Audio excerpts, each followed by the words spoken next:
Boa tarde, pessoal do nono ano. Vamos começar mais uma aula remota, certo? Espero que vocês tenham feito a avaliação com bastante atenção, com todo cuidado e espero que todos tenham bons resultados, tá bom? Lembrem-se sempre, fiquem em casa e se for sair, só saia usando máscara. Mas vamos dar início ao nosso conteúdo do segundo bimestre, certo? Nós vamos iniciar falando sobre o átomo. Esse capítulo ele é um pouco extenso e ele tem temas que exigem mais tempo para a gente trabalhar. Então eu vou trabalhar uma parte hoje, vou passar uma atividade para vocês do livro de vocês, algumas questões apenas, e vou passar também duas atividades extras que eu vou elaborar para vocês fazerem. São atividades simples, tá bom? E na aula seguinte a gente fecha todo o capítulo.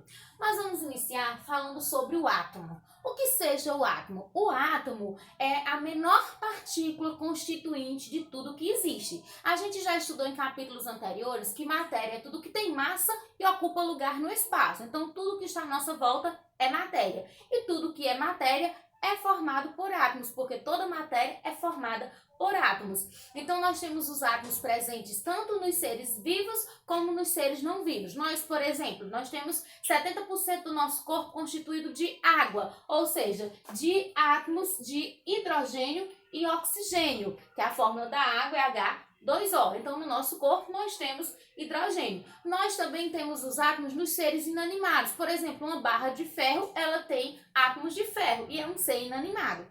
Então, o átomo, ele tem essa definição, é constituir todo tipo de matéria formada por átomo. Ele é a unidade fundamental de toda a matéria.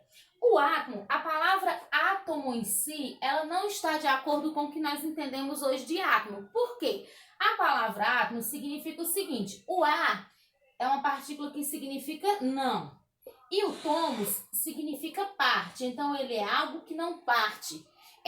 Essa descrição da palavra, ela não se encaixa porque hoje em dia nós sabemos que o átomo, ele se divide em outras partes, que a gente vai falar daqui a pouco. Mas, mesmo o nome não estando de acordo, permaneceu e provavelmente fique por muito tempo esse nome. Então, antes de chegar no que seja o átomo, hoje em dia a gente é fácil pegar o livro de ciência e olhar a descrição do átomo. Mas por trás de tudo isso teve muito estudo de muitas pessoas que criaram o que a gente chama de modelos atômicos. Esses cientistas, esses estudiosos, eles começaram a imaginar como seria o átomo. E aí eles foram criando seus modelos. Alguns deles foram criando com alguns estudos da forma mais simples possível, já que eles são muito antigos e não tínhamos a tecnologia que temos hoje, certo?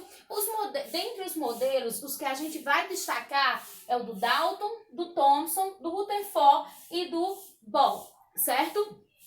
O primeiro modelo que nós vamos falar é do modelo do John Dalton. O modelo do John Dalton, ele ficou conhecido como modelo da bola de bilhar. Por que esse modelo da bola de bilhar? Porque para o Dalton, o átomo seria uma esfera maciça, indivisível e indestrutível, ou seja, seria semelhante a uma bola de bilhar, aquela bola de sinuca. Então, por isso que o modelo do Dalton ficou conhecido por muito tempo. Até hoje é conhecido como o modelo da bola de bilhar, porque ele entendia o átomo como uma esfera maciça, indestrutível e indivisível.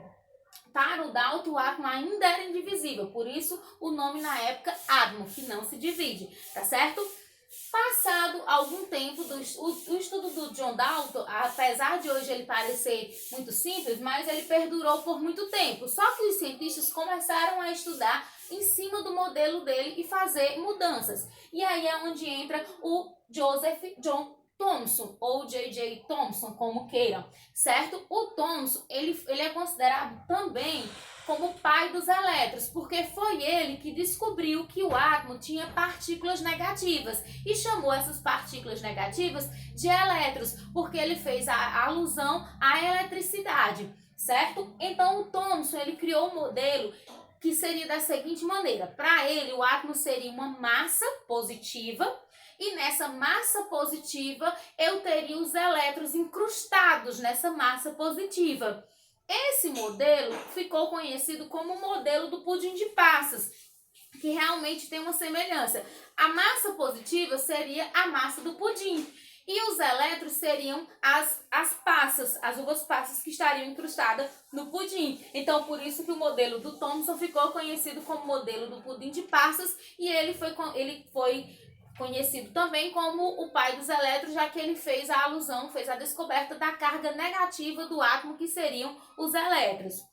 Posteriormente aos estudos do Thomson, veio o trabalho do Ernest Rutherford. O Ernest Rutherford, ele é um cara que eu gosto muito dele, porque além dele ter sido um grande cientista, ele foi também um grande professor. Não é à toa que 10 dos seus alunos conseguiram ganhar um Nobel de Química, certo? Então ele era, além de um cientista, um grande professor. Daí a minha admiração por ele, tá certo? Então, o Rutherford, ele fez um experimento que, na verdade, alguns livros dizem que foi 2 alunos dele que fizeram, e nesse experimento, ele comprovou que o átomo tinha espaços vazios. Então, o que foi que o Rutherford fez? Ele imaginou que o átomo seria assim: teria o núcleo, que seria a região central, e ao redor desse núcleo teriam os elétrons, que seria a eletrosfera, girando em torno desse núcleo. Esse modelo ficou conhecido como modelo do sistema solar, por ser parecido com o sistema solar. Nós teríamos o núcleo, seria quem? O Sol. Os elétrons em torno do Sol seriam os planetas. Então, por isso que o modelo do Ernest Rutherford é conhecido como modelo do sistema solar. Posteriormente, o do Rutherford, ele foi aclamado, e ele é bem próximo do que nós temos hoje de modelo atômico atual.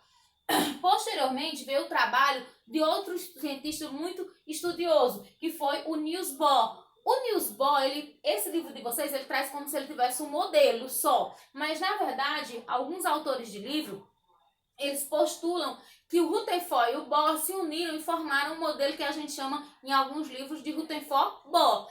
O Bohr, ele apenas aprimorou o modelo do Rutherford. E aí ele sugeriu o seguinte: ele sugeriu que esses elétrons, que seriam os planetas girando em torno do Sol, eles estavam dispostos em camadas. E essas camadas, ele disse que elas eram camadas estacionárias de energia. Ou seja, elas tinham uma quantidade de energia, chamou elas de níveis energéticos, né? Isso, camadas ou níveis energéticos.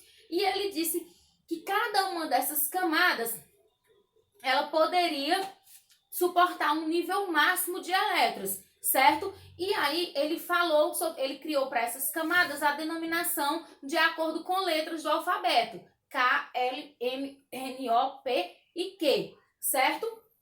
Então, os modelos, repassando para vocês, e eu gostaria que vocês ficassem sempre atentos a essa questão da semelhança, para poder assimilar e lembrar. Então, o modelo do Dalton é o da bola de bilhar, porque ele considerava o átomo uma esfera maciça, indivisível e indestrutível.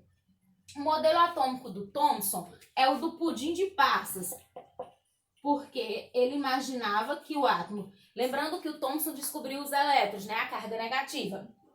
Então, por que pudim de passas? Porque para ele o átomo teria uma massa positiva, e nessa massa positiva estariam incrustados os elétrons, que seriam as passas, tá certo?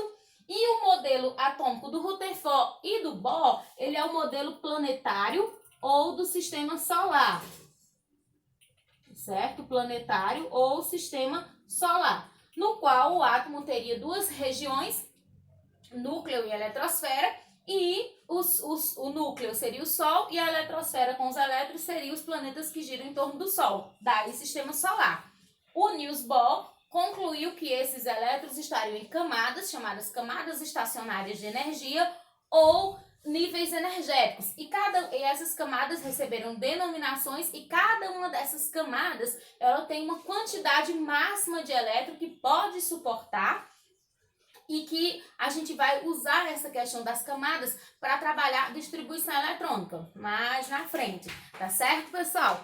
Então, agora nós vamos seguir nossa aula para falarmos sobre as partículas do átomo, não é isso? Então, o átomo, ele vai ter 2 regiões, que é a região do núcleo e a região da eletrosfera.